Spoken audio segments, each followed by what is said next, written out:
পরিচয় করে দিচ্ছি একদম খুব লেজেন্ডারি লিডার, যিনি আমি প্রথম ওনার শুরুটা একটু বলে দিই যাতে সহজ হয়।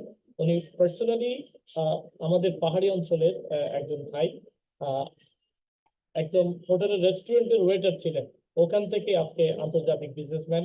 আজকে অসংখ্য তরুণকে পথ দেখাচ্ছে যে একই পথে নয়, ভিন্ন পথ সৃষ্টি করতে হবে আমাদেরকে।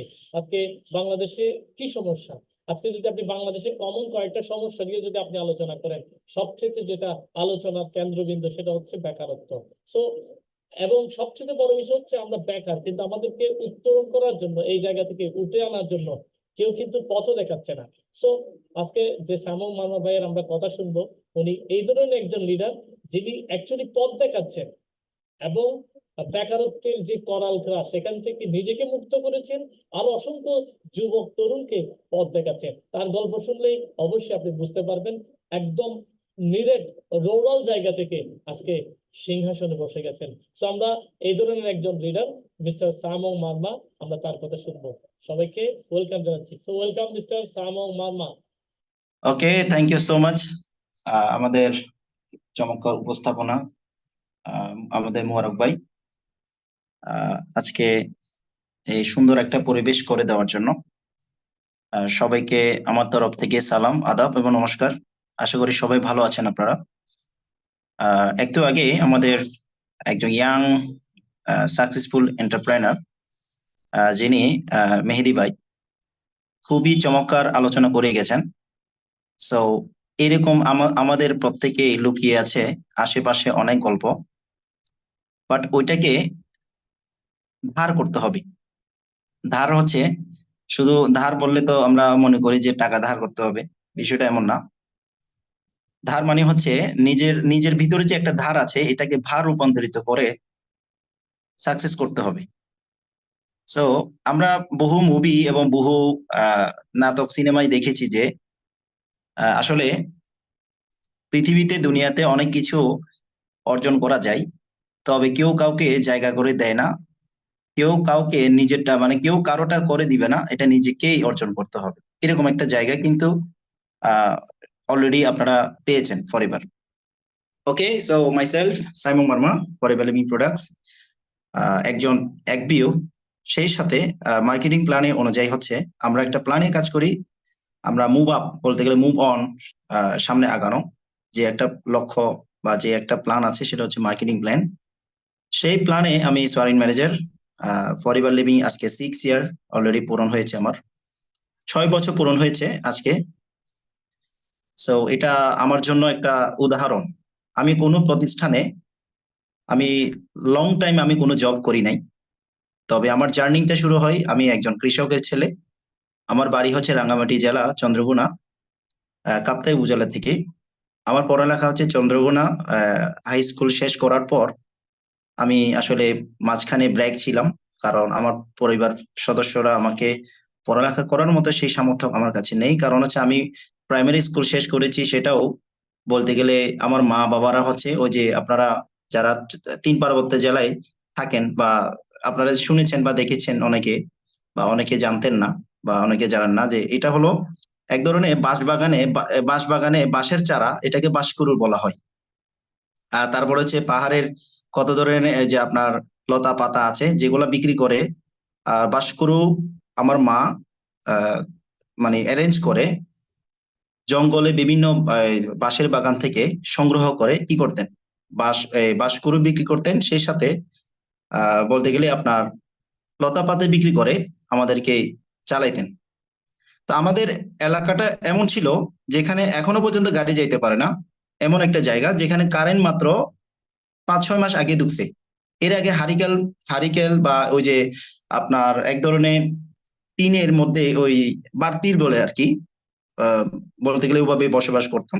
আর নেটওয়ার্ক তো নাই টোটালি ওখানে। তো উঁচু উঁচু জায়গা থেকে কিছু কিছু জায়গা থেকে নেটওয়ার্ক পাওয়া যায়, এরকম জায়গা থেকে আমি উঠে আসছি।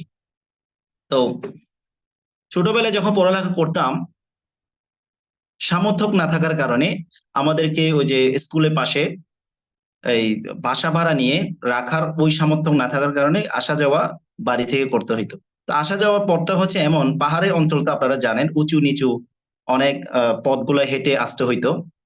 তিন ঘন্টা হেঁটে স্কুলে আসতে হয়, 3 ঘন্টা হেঁটে আবার বাড়িতে যেতে হয়। তার মানে ডেইলি 6 ঘন্টা শুধু হাঁটা চলার মধ্যে যাইতো। তাহলে দেখেন আমি সেই জায়গা থেকে পড়ালেখা করে আসছি। তো সর্বশেষ হাইস্কুল শেষ করার পর মাঝখানে যখন পড়ালেখা ব্রেক ছিল, সেই সময় ইচ্ছা ছিল কলেজে পড়বো, ভালো একটা স্টুডেন্ট বা ভালো একটা কলেজে। আমি পড়ালেখা তেমন কাঁচা ছিলাম না, কারণ আমি নিজের প্রচেষ্টায়, কারণ ওই যে সবার মতো প্রাইভেট পড়ার মতো সামর্থ্য না থাকলেও নিজের প্রচেষ্টা থেকে যে আমার যে ইচ্ছা আছে যে পড়ালেখা করা, সেই জন্য নিজের থেকে ট্রাই করে নিজের থেকে পড়ালেখা করে ওইভাবে আমি উঠে আসছি। তো সেই জন্য নিজের ভিতরে একটা জেদ কাজ করতো, কিন্তু পারিবারিক সামর্থ্য না থাকার কারণে মাঝখানে আমার এই পড়ালেখাটা ব্রেক ছিল আর কি। তো পরবর্তীতে আমার মা বাবা যেহেতু কৃষক, আমি কৃষক কাজ প্রায় 3 বছর করেছি।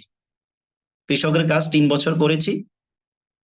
কৃষকের কাজ যা কিছু আছে, জুম চাষ, হলুদ চাষ, আদা চাষ, তারপর হচ্ছে আপনার কচু চাষ থেকে শুরু করে সমস্ত চাষ আমি করেছি। ওইখান থেকে একসময় মাঝে মধ্যে খারাপ লাগতো আর কি। কখন খারাপ লাগতো? যখন আমি বাজারে আসি, কারণ আমাদের বাজার দিন হচ্ছে দুইটা, রবিবার এবং বৃহস্পতিবার। ওই বাজারের দিনে যখন জিনিসপত্র ওই যে বেচা কেনা করার জন্য যখন আসি, তখনই মূলত আমার ফ্রেন্ড সার্কেলের সাথে দেখা হইতো। আর তখনই মূলত আমাকে অনেকে বিভিন্ন ভাবে হাসাহাসি করতো, কিরে এই যে ময়দম, মানে ময়দম ময়দম বলে, ময়দম হচ্ছে ওই পাহাড় অঞ্চলটাকে অনেকে আমাদের ভাষা দিয়ে ময়দম ময়দম বলে আর কি। তা আমাকে ওই ময়দম ময়দম এইভাবে করে আমাকে ডাকতো। তা আমার কাছে মাঝে মধ্যে খারাপ লাগতো, মাঝে মধ্যে মেনে নিতাম। যাক, কি আর করা, কপালে যা আছে। আবার মাঝে মধ্যে চিন্তা করতাম, না, কপালকে দোষ দিয়ে তো লাভ নাই। আমার 10 জনের যে হাত পা আছে, আমারও তো তা আছে, দেখি কি করা যায়। এভাবে ভাবতে ভাবতে একসময় আমি শহরে আসার বা শহরে বের হওয়ার চিন্তা ভাবনা করলাম। তো এখন কোন একটা জায়গা আসতে গেলে তো একজন পরিচিত লাগবে। তো এরকম পরিচিত একজন ব্যক্তি, আমার বলতে গেলে ভাইয়ের সম্পর্ক হয়, তবে এতটা ক্লোজ না। ওনার সাথে আমাকে আমার মা মাধ্যমে পরিচিত হই আর কি। তো উনি নাকি রেস্টুরেন্টে জব করতো দীর্ঘ অনেক দিন। তো ওনার সাথে আমাকে পরিচয় করাই দিল। আমি ওনার কন্টাক্ট নাম্বার সংগ্রহ করে কল করে আমি মূলত শহরে আসি। তো শহরে আসতে গিয়ে উনি আমাকে একটা রেস্টুরেন্টে জয়েন করাই দিই। সেটা হচ্ছে কোয়ার্টার টাউন, হালি শহরে। তো আমি যখন গ্রামের ছেলে, তো চাষবাস করে আসতাম, চাষবাস করে খেতাম। ওই অবস্থায় থেকে শহরে যখন আসি, তখন আমার প্যান্ট অবস্থা, গ্রামের ছেলে গ্রামের পরিবেশ থেকে উঠে আসি আর কি। তো সেই সময় আমার চুল তো লম্বা ছিল, এলোমেলো ছিল। তারপরে আহ, তারপরে হচ্ছে আপনার গ্রামের পরিবেশে যেভাবে থাকি সেইভাবেই আর কি। এরপর রেস্টুরেন্টের ম্যানেজার প্লাস যিনি আমাকে পরিচয় করাই দিছে, উনি শাহাদাত হোসেন নামে একজন বাঙালি ভাইয়ের সাথে আমাকে পরিচয় করাই দেয়। ওখানে উনি হচ্ছে আহ, মানে সুপারভাইজার দায়িত্ব আছেন। তো উনি আমাকে রিসিভ করতে আসে, জিসি মোড় থেকে আমাকে হালিশহরে নিয়ে যায়। এরপরে মালিকের সাথে পরিচয় করাই দিয়েছেন। মালিক নাম হচ্ছে নাবির সাহেব। এই নাবির সাহেবের সাথে আমার সাথে যখন পরিচয় করে দেন, নাবির সাহেব আমাকে দেখে বলতেছে, এই জঙ্গলি কোত্থেকে আইলো, মানে মানে ফান করে বললো আর কি, যে ওর থেকে শাহাদাত তুমি ওকে কোত্থেকে ধরে নিয়ে আসলা, ওকে তো আগে সাইজ করতে হবে। এই কথা শুনে তো আমি ভয় পেয়ে, যে কি বাবা, মানে আসলাম চাকরি করতে, আমাকে আবার কি সাইজ করে আবার। তো আসলে আমার অবস্থা দেখে বুঝে মালিক বলল, ভয় পেও না, বলতেছি যে এই পরিবেশে থাকতে গেলে তোমাকে আগে চুল টুল ঠিক করতে হবে, তারপর যে ড্রেস আপ ঠিক করতে হবে, শহরের পরিবেশের সাথে ম্যাচিং করতে হবে। তো বলতেছে, সাদা আজকে কাজ বাদ, কারণ 1 তারিখ থেকে জয়েন ছিল, তো 1 তারিখে আমি আসি। তো বলতেছে আজকে ওকে ডিউটি করা যাবে না, আগে ওকে নিউ মার্কেট নিয়ে যাও, চুল টুল কাটো, তারপরে তার মাপ নিয়ে ড্রেস কোড ইয়া করো, ঠিক করো। পাশাপাশি এইভাবে করে মূলত তুমি ইয়া করো, এই যে ওকে আগে ঠিক করো। পরে 2 তারিখ থেকে আমার জয়েনিং। তো আমার কাজটা ছিল হচ্ছে, সকাল 9টা বাজে যাইতাম, ঝাড়ু ঝাড়ু দিতে হইতো, রুম ঝাড়ু দিতে হইতো, আর ডাস্টবিন পরিষ্কার দিতে হইতো, আর বাথরুম ওয়াশ করতে হইতো। আর সব কাজ শেষে ওই যে মানুষ যেগুলো খাইতো, খাওয়ার শেষে যে প্লেট গুলো রয়ে গেছে, ময়লা প্লেট গুলা টানতে হইতো, ডিশ ওয়াশে নিয়ে যাওয়া লাগতো। পাশাপাশি এই সব কাজ শেষে ওই দরজার সামনে দাঁড়িয়ে থাকতে হইতো। আমাকে বলতে হতো যে গুড ইভিনিং, গুড আফটারনুন, তারপর যে আসসালামু আলাইকুম, ওয়ালাইকুম আসসালাম, এইভাবে মানুষকে গ্রহণ করা, দরজা খুলে দেওয়া, দরজা মানে কি ওপেন, ওই যে ওপেন প্লাস ক্লোজ, এইটা করা। তো এইভাবে করে 6 মাস আমি ওখানে এই কাজটা করেছি, 6 মাস। লাস্টে আমি 6 মাস পরে আস্তে আস্তে করে আমি সামনে আগানোর চেষ্টা করি। তো আমাকে কয়েকজন হেল্প করেছে, আবার অনেকে আমি যে বাংলা ভাষা স্পষ্ট বলতে না পারার কারণে কাস্টমারের সামনে আমাকে যাইতে দিত না। কারণ এখানে বিএপি গেস্ট আসে, বিএপি লোকগুলো আসে, আমি যদি ভাষাটা না বুঝি, আমি যদি ঠিক মতো বলতে না পারি, মাইন্ড করবে এই চিন্তা ভাবনা রেখে অনেকে আমাকে কাস্টমার সামনে যাইতে দিত না। এখন কাস্টমার সামনে যদি আমি না যাই, ফেস না করি, তাহলে আমি কাজটা শিখবো কিভাবে?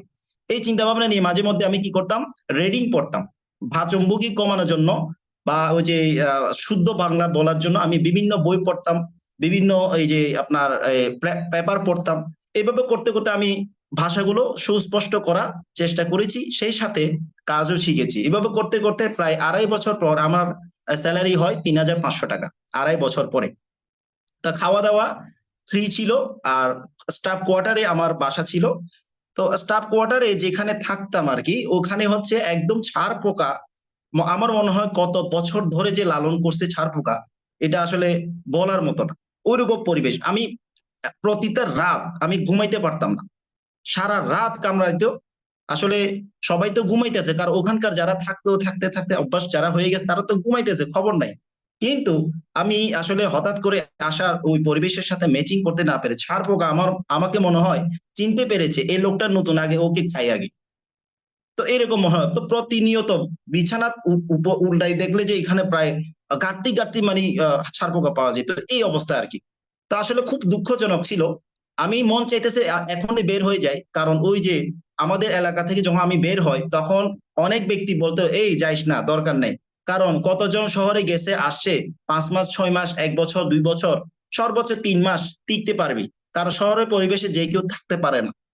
তো সে তার থেকে এখানে যেভাবে আছে সেখানে ভালো ছিল, দরকার নেই এখানে যাওয়া, এরকম মানা করার লোক ছিল। তখনকার আমি প্রতিজ্ঞা করেছি, যা শহরে যেহেতু আমি বের হয়েছি, শহরে আমি কিছু একটা করেই তারপর আমি গ্রামে ফিরবো। এরকম একটা প্রতিজ্ঞা ছিল, যার কারণে আমি সুখীও ছিলাম, দুঃখীও ছিলাম। সমস্যার মধ্যেও আমি অনেক ফেস করে হলেও আমি আমার জায়গা ঠিক রেখেছি। তো এইভাবে করতে করতে দীর্ঘ 7-8 বছর আমি রেস্টুরেন্টে জব করে ফেলি। উদ্দেশ্য একটাই, কারণ আমার একটা ছোটবেলা থেকে একটা অভ্যাস আছে, সেটা হলো আমি যে কাজটাই করি না কেন একদম মন প্রাণ দিয়ে আমি করার চেষ্টা করি। সেটা আমার সাথে যায় আর না যায়, সেটা যাই কিছু বলেন, আমি মন প্রাণ দিয়ে আমি কাজটা করার চেষ্টা করি। তো এই জন্য আমি ওখানে একটা স্বপ্ন ছিল এটাই, যে রেস্টুরেন্টে একসময় ম্যানেজার হব। কারণ ম্যানেজাররা এখানে 30-40 হাজার 50 হাজার টাকা নাকি স্যালারি পায়, অনেকে এটা আমি দেখেছি শুনেছি। তো আমারও স্বপ্ন আছে যে এই, আমারও ম্যানেজার হইতে পারলে এখানেও আমি হ্যান্ডসাম স্যালারি পাবো। কিন্তু এটা ছিল আমার একটা কমফোর্ট জোন, একটা লাইফ বা কমফোর্ট জোন, একটা ড্রিম, যেটা আমি কখনো ফিল করি নাই যে আসলে এটা যে একটা অ্যাক্টিভ ওয়ার্ক, যতক্ষণ কাজ ততক্ষণ। ওই ওই যে ওখানে যে পরিবেশ, সেই পরিবেশে আমার মাইন্ডসেট, ড্রিম সেট। পরবর্তীতে চিন্তা করলাম যে আসলে রেস্টুরেন্টে ম্যানেজার হইতে গেলেও পড়ালেখা বেশি লাগবে, মিনিমাম ডিগ্রি নিচে কিন্তু ম্যানেজারদের নাই। বলতে গেলে ভালো ভালো ক্লাসিক্যাল হোটেলে জব করতে minimum degree pass, honours pass ছাড়া কিন্তু নট অ্যালাউ। তো এখানে মিনিমাম পড়ার, কারণ ফরেনরা আসে, তাদের সাথে ডিল করতে হয়, পার্টি অর্ডার নেওয়া দেওয়া, অনেক বিষয় আছে। পরবর্তী আমি চিন্তা, না পড়ালেখা যেহেতু আমার তো কম, এসি পাস দিয়ে তো হবে না। পরে আমি কি করলাম, উনি ওপেন ইউনিভার্সিটিতে আমি চাকরিও করি, সেই সাথে আবার ওপেন ইউনিভার্সিটি থেকে আমি কিন্তু আবার অ্যাডমিশন নিয়ে গ্রাজুয়েট আমি ইন্টার শেষ করি। তারপরে হচ্ছে আমি আবার ডিগ্রিতেও ফাইনাল ফাইনাল আমি দেই নাই, কারণ যে মাসে আমি ফাইনাল দেব সেই মাসে হচ্ছে পরিবারে ম্যানেজার হব। এরকম একটা মানে এই মধ্যে পড়ে গেছি। পরে ডিসাইড করলাম যে আমার আগে অনেকে ভালো ভালো কলেজ বা গ্রাজুয়েট কমপ্লিট করার পরেও বাংলাদেশে বেকার কমই নাই, তাহলে আমি তো একজন ওপেন ইউনিভার্সিটি স্টুডেন্ট, আমি যদি ডিগ্রিও কমপ্লিট করি বা বিসিএস ও করি, তাহলে আমার কোনো আপনার পড়তে পড়তে বয়সটা অর্ধেক চলে যাবে। এই চিন্তা ভাবনা করে আমি পরিবারটা ডিসাইড করার উদ্দেশ্য হলো, কারণ আমি অন্যান্য সেক্টরে যে পরিমাণ কষ্ট করেছি, সেই পরিমাণ কষ্ট যদি আমি পরিবারে 50%ও যদি করি, এখানে ভালো থাকা যায়, সেই বিষয়টা বুঝতে পারলাম এক ভাইয়ের মাধ্যমে। 2017 নভেম্বর মাসে আমি পরিবার সন্ধানটা পাই। সন্ধানটা পেয়ে তখন ছিল একটা প্রোগ্রাম চলতেছে, এরকম একটা প্রোগ্রাম, তবে এটা তো অনলাইনে। তখন ছিল হচ্ছে ফিজিক্যাল একটা প্রোগ্রাম চলতেছে, আমাদের আসলাম টাওয়ার একটা চট্টগ্রামে একটা অফিস ছিল, ওই অফিসে মূলত একটা প্রোগ্রাম চলতেছে শুক্রবারে। মাত্র ডিউটি ফাঁকে আমাকে নিয়ে আসে আর কি কিছুক্ষণের জন্য। মাত্র আমি 20 মিনিট আমি প্রোগ্রাম করেছি, 20 মিনিট, কারণ ডিউটি ফাঁকে 20 মিনিট প্রোগ্রাম থেকে আমি এটুকু বুঝলাম আমি এতদিন সময় নষ্ট করেছি। যখন দেখলাম যে পরিবারে এখানে হেলদি থাকা যায়, তারপর হচ্ছে ওয়েলদি থাকা যায়, আবার ইনহেরিটেন্স অপরচুনিটি রেখে যাইতে পারবো। এটা যখন বুঝলাম তখন আমি ওই দিনেই আমি ওনাকে বলি যে এখানে করতে গেলে কি করতে হবে। উনি বলছে রেজিস্ট্রেশন করতে হবে। তো রেজিস্ট্রেশন করতে গেলে কি করতে হবে, কিছু প্রোডাক্ট ক্রয় করতে হবে। তো তখনকার আমার সমস্যা ছিল আবার কিডনিতে। তো দেখলাম যে আসলে আমি বিভিন্ন জায়গা তো ট্রিটমেন্ট সমস্যা করেছি। এই ফাঁকে এখানে এই ধরনের কোনো প্রোডাক্ট আছে কিনা, যে কিডনি সমস্যার জন্য কোনো প্রোডাক্ট আছে কিনা। উনি বলতেছে হ্যাঁ আছে। তো উনি আমাকে কিছু প্রোডাক্ট দিল। ওই প্রোডাক্টটা খেয়ে মূলত ভালো লেগে যায়। আসছিলাম রোগ মুক্ত করতে, কিন্তু হয়ে গেছে লাইফ মুক্ত। বিষয়টা এমন কিন্তু। তো কিভাবে 2017 সাল নভেম্বর মাসে আমি ফরএভারে বলতে গেলে আমি নোভাস কাস্টমার হয়, পিসি হয়। ওই সময় তো এত উন্নত মানের কোনো ট্রেনিং প্ল্যাটফর্ম ছিল না, যার কারণে আমার জন্য বুঝতে একটু সময় লেগে যায় আর কি। তারপরেও আমি এইটুকু বুঝলাম, এইটুকু ক্লিয়ার হইলাম যে ফরএভার ইন্ডাস্ট্রি যেহেতু সারা বিশ্বে আছে, প্রথম প্রেজেন্টেশনে আমি যখন দেখলাম এটা ওয়ার্ল্ড এর আছে, সারা ওয়ার্ল্ডে আছে।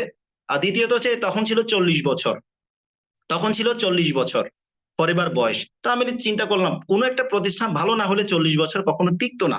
সেই সাথে প্রোডাক্ট যদি ভালো না থাকতো 40 বছর কখনো ঠিকতো না। এখন তো 46 বছর হয়ে গেছে ফরএভার অলরেডি। তো এই যে একটা আমার ভিতরে আমি ফরএভারকে মার্ক করার উদ্দেশ্য হচ্ছে 40 বছর একটা প্রতিষ্ঠান টিকে আছে সারা বিশ্বে, অবশ্যই এটা বেটার কিছু হবে। আমি নিঃসন্দেহে আমি কিন্তু জয়েন করে ফেললাম। জয়েন করার পরে আমাকে মাত্র 3 দিন আমাকে জয়েন করার পরে আহ, ইয়াতে আপনার নভেম্বরে আমি জয়েন করি। ডিসেম্বরে আমি 25 তারিখ দিকে আবার প্রোডাক্ট নিতে আসি। সেই সময় আমাকে 2cc ক্লোজিংটা দেই। 2cc ক্লোজিং দেওয়ার পর আমাকে মাত্র 3 দিন সময় দিস। 3 দিনের মধ্যে আপনি 2cc করতে হবে। তো 2cc করার জন্য তখন যে অ্যামাউন্টটা ছিল সেই অ্যামাউন্টটা আমার কাছে তো ছিল না, কারণ আমি যে স্যালারিতে চাকরি করি। একদিকে একদিকে আমি চাকরি বেতনটা নিয়ে একদিকে পড়ালেখা, আরেকদিকে বাড়ি প্লাস বাসা ভাড়া এগুলা নিয়ে কিন্তু হিমশিম খাইতো। এরপরও ওই যে বার্নিং ডিজায়ার, একটা মাইন্ডসেট যে এখান থেকে আমি যেহেতু উঠে দাঁড়াইতে হবে, দীর্ঘ 7-8 বছর তো আমি জব করেছি, কিছুই তো করতে পারলো না হাতে, মানে টাকা পয়সা তো রাখতে পারি নাই। এরকম যদি আর 80 বছরও জব করি তারপর আমার কোনো কিছু হবে না, ওই জিনিসটাকে মাইন্ডসেট রেখে আমি পরিবারটা ডিসাইড করেছি। সো আমি বিভিন্ন জনের থেকে ঋণ টিন নিয়ে আমি কিন্তু পরিবারে 2cc করি। 2cc করার পরে আমি জানুয়ারি 1 তারিখে মূলত আমি চাকরিটা ছেড়ে দিই। কেন? কারণ আমি ডিসেম্বরে যে 2cc করলাম, 2cc করার পরে যখন দেখলো যে এখানে পার্ট টাইম ফুল টাইম অনেকে করে, কিন্তু সিরিয়াস ভাবে যদি করে এখানে ওই যে একটু আগে মেহেদি ভাই যে বললো পরিবার যে 6 ডিজিট ইনকাম করা যায়, এক ভাই আমাকে বলতেছে যে পরিবার যদি আপনি ভালোভাবে করতে পারেন তাহলে এখান থেকে 1 লাখ টাকা ইনকাম করা সম্ভব। আদৌ কি সম্ভব? সে বললো যে অবশ্যই সম্ভব, এই যে দেখেন। তখনকার ওই প্রোগ্রামে মাঝে মধ্যে আসতাম, ওই সময় ওই একজন ভাই স্ক্রিন ওই যে ডিসপ্লেতে দেখাইতেছে, ওই যে ডিসপ্লেতে না, ওই যে মোবাইলে দেখাইতেছে প্রেজেন্টেশনে পাশের টেবিলে। তো ওইরকম বোনাস গুলো দেখেই মূলত আমি কিন্তু সিরিয়াস মাইন্ড নিয়ে যাই আর কি। তো আমি জবটা ছেড়ে দিয়ে কাজটা শুরু করি। তো শুরু করে যখন শুরুটা করা হয় তখন কিন্তু বাধা যে আসে নাই তা না, মাঝখানে দুঃখের কথা বললাম না, যেহেতু সময় সংক্ষিপ্ত সবাই কথা বলতে হবে, আরো অনেকজন আছে। তো বাধা কিন্তু আসবে, এটা স্বাভাবিক। বাধা না থাকলে তো পরিবার বা এই যে আমরা আমাদের ভিতরে জেদটা কাজ করবে না। তো আমার ভিতরে একটা জেদ ছিল যে লোকে যেহেতু না বলছে আমি এটাকে হ্যাঁ করে দেখাবো। এই যে এরকম একটা আর বেশিরভাগ বাধা আসছে হচ্ছে যে আহ, তুমি তো পাহাড়ি মানুষ, এই বিজনেস করতে গেলে তো বড় মাইন্ড বা বড় মানুষ, এই যে টাকা পয়সাওয়ালা লাগবে। তো তুমি তো এখানে টিকতে পারবে না, কারণ এরকম বহু ব্যক্তি কিন্তু পরিবার আসার পরে বলছে, আমাকেও বলছে এবং আপনাদেরকেও বলবে। আবার সবথেকে বড় বাধা হচ্ছে ফরিবা প্রোডাক্ট দাম বেশি, এটা তো পাহাড় অঞ্চলে চলবে না, এই টাইপের বেশি বাধা কিন্তু আসে। তো আমি আমি সিদ্ধান্ত নিয়েছি, যেহেতু আমাকে বলা হয়েছে যে পাহাড়ি বা পাহাড় অঞ্চলে চলবে না, আমি টোটালি ওই সাইডটাই আমি কিন্তু সেট রেখে আমি কিন্তু শহর অঞ্চল থেকে আমি কিন্তু বিজনেসটা করে দেখাইছি। তো আমি 3 বছরে সরি সরি প্রথম বছরে যে বছর আমি জবটা ছেড়ে পরিবারটা করতে আসি, ওই বছরে আমি 8 মাসে ম্যানেজার হই। আর এর পরবর্তী 2 বছর মাথায় আমি সিনিয়র ম্যানেজার হই। 3 বছরের মাথায় আমি সোয়ারিং ম্যানেজারও হই। সেই সাথে কার বোনাস লেভেল 1, লেভেল 2, তারপর হচ্ছে আপনার এই চেয়ারম্যান বোনাস, গ্লোবাল রিলি, প্রায় 7টা অ্যাচিভমেন্ট আমি এক বছরে করে দেখাইছি। যেহেতু আমাকে না বলছে তোমার দ্বারা হবে না, তো আমি আসলে একটা না, দুইটা না, তিনটা না, 7টা অ্যাচিভমেন্ট আমি করে দেখাইছি। কারণ ওই যে নিজের ভিতরে যে একটা জেদ কাজ করে, সেই জেদটাই মূলত সফলতার একমাত্র চাবি আমি মনে করি। সো অনেক কথা বলেছি। সো আসলে গোছানো সাজানো অনেক কিছু বলতে গেলে অনেক সময় লেগে যাবে। তো সবাইকে আমি একটাই কথা বলবো, ফরএভার হচ্ছে এমন একটা ইন্ডাস্ট্রি যেটা 14 জেনারেশন নিশ্চিত করবে। এটা আমি বুঝতে পেরেছি। এই জন্য আমার জন্য অসম্ভবটাও সম্ভব, সম্ভবটাও সম্ভব। অসম্ভব বলতে কোনো কিছু নাই, যেহেতু মানুষ আমরা সর্বশ্রেষ্ঠ প্রাণী, সর্বশ্রেষ্ঠ জীব। অসম্ভবটাই সম্ভব যেহেতু করেছে দুনিয়া, অনেক উদাহরণ আছে। সো ফরএভার একমাত্র ইন্ডাস্ট্রি যে আপনার জীবন আপনার সম্পদ, ফরএভার করলে থাকবে নিরাপদ। Thank you very much. অসংখ্য ধন্যবাদ সামিম মামা।